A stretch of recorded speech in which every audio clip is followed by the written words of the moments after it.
परमार्थ की पगडंडी, रॉय के साथ रोचक कथाएं।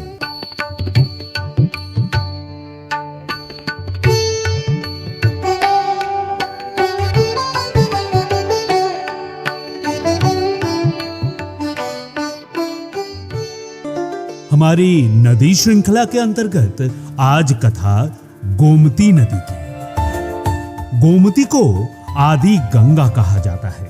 मान्यता है कि पीलीभीत में एक तपस्वी बाबा दुर्गानाथ थे। उम्र बढ़ने के साथ उनका स्वास्थ्य गिरने लगा और वे गंगा स्नान के लिए जाने में असमर्थ हो गए।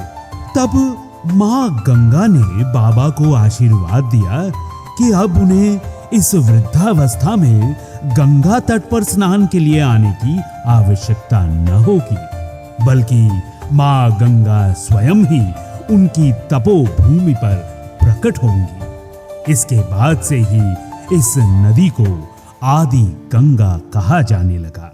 रामायण के अनुसार वनवास से लौटते समय प्रभु श्री राम ने अयोध्या में प्रवेश से पहले सई नदी को पार कर गोमती में स्नान किया था। गोस्वामी तुलसीदास ने रामचरितमानस में भी इसका उल्लेख किया है। हिंदू मान्यता के अनुसार गोमती नदी ऋषि वशिष्ठ की पुत्री है। कहा जाता है कि एकादशी को गोमती में स्नान करने से सारे पाप धुल जाते हैं। एक अन्य पौराणिक कथा के अनुसार देवराज इंद्र ने श्राप मुक्ति के लिए गोमती के तट पर एकोत्तर शिवलिंगों की स्थापना कराई थी। भागवत पुराण के अनुसार गोमती 5 दिव्य नदियों में से एक है। गोमती उत्तर प्रदेश राज्य के पीलीभीत जिले के माधो टांडा ग्राम के समीप स्थित गोमत ताल में आरंभ होती है। दरअसल गोमती अवध को परमेश्वर से वरदान के रूप में मिली नदी है। शिव पुराण में नदी को आदेश दिया गया है कि वो मां बनकर जनता जनार्दन का लालन पालन करे। गोमती प्रतिकूल परिस्थितियों में भी माता की भूमिका निभा रही है। ऋग्वेद के अष्टम और दशम मंडल में गोमती को सदा नीरा बताया गया है। शिव महापुराण में भगवान आशुतोष ने नर्मदा और गोमती नदियों को अपनी पुत्रियां स्वीकारा है। कई कालखंडों के इतिहास को अपने हृदय में समेटे है नदी गोमती। गोमती ने देखा है किस प्रकार मर्यादा पुरुषोत्तम राम के अनुज ने अपनी नगरी इसके तट पर बसाई थी। उसने ये भी देखा है कि कैसे 2 बच्चों ने उनसे अपनी माता के परित्याग का प्रतिकार लिया था। किस प्रकार उसके तट पर अनेक ऋषियों ने अपने आश्रम स्थापित किए। किस प्रकार इस क्षेत्र में कथाओं का सूत्रपात हुआ। किस भांति इस क्षेत्र में पौरोहित्य का विश्वविद्यालय स्थापित हुआ। श्री कृष्ण के अग्रज बलराम ने अपने अपराध का प्रायश्चित भी गोमती के तट पर किया।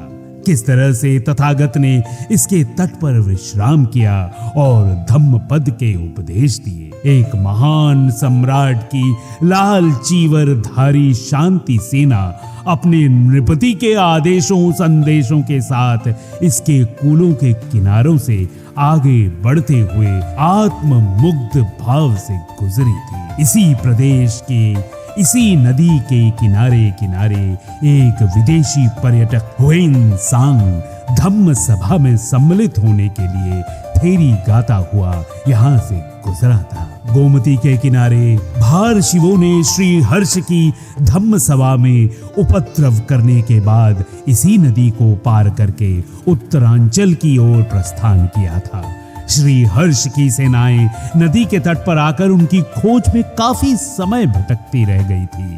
राजा जयचंद ने प्रसिद्ध वीर आह्लाउदल को पासी और भार शिवों का दमन करने के लिए यहाँ भेजा था। बताया जाता है कि लंका विजय के बाद भगवान श्री राम ने अयोध्या जाते हुए ब्रह्म हत्या पाप से मुक्ति पाने के लिए पावन गोमती नदी के इसी तट पर स्नान किया था। इसी के साथ ब्रह्म हत्या पाप से उन्होंने मुक्ति पाई थी। तब से ही ये स्थल भूपाप के नाम से जाना जाने लगा है। ज्येष्ठ माह की दशमी तिथि को यहाँ बड़ी संख्या में लोग स्नान दान कर पाप मुक्ति और पुण्य अर्जित करने की अभिलाषा से गोमती के तट पर पहुंचते हैं। काम्प रामायण में कहा गया है कि गोमती नदी विश्वामित्र की बहन कौशिकी थी। वो एक श्राप के कारण नदी बन गई थी। कौशिकी का विवाह ऋचिक नामक ऋषि से हुआ था। एक बार ऋचिक ब्रह्मा के दर्शन के लिए देवलोक गए। कौशिकी अपने पिता का वियोग सहन न कर सकी और अपने सतीत्व के बल पर उनके पीछे पीछे चल पड़ी। रास्ते में ऋचिक ने जब ये देखा तो उसे श्राप देकर नदी बना दिया। उस दिन से वो कौशिकी नाम की नदी के रूप में बहने लगी। श्री राम ने इस नदी के तट पर नैमिषारण्य में अश्वमेघ यज्ञ का आयोजन किया था। इसी नदी का पानी पीने वालों के पाप धुल जाते हैं। माना यह भी जाता है गोमती विश्वभुक नामक अग्निदेव की पत्नी है। अयोध्या के राजा दिवोदास की भूमि गंगा के तट से लेकर गोमती के तलहटी तक फैली हुई थी। माना यह भी जाता है कि धर्मपुत्र अपनी तीर्थ यात्रा के दौरान इसी नदी तट पर आए थे।